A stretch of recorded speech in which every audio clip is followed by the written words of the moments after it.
Kaidoramino? Shumlerambani. Kaino hanaga manathina kaidobu yawarge? Kashu taude. Arotpa amadi leiri hairau. Nushiko matamda. Ngarang tohar piningi. Harauna awanungay wari kaya sakibada. Hausiksu sarasidi. Shari. Adubo tamna lamnarapugum daw.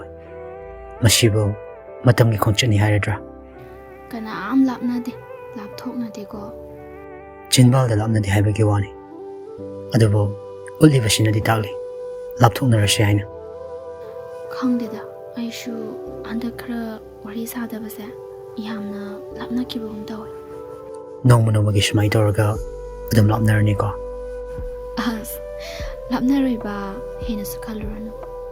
Wakalmane khalaro hena khalli. Hekte yade. Khaluragana muksu mipayu fari.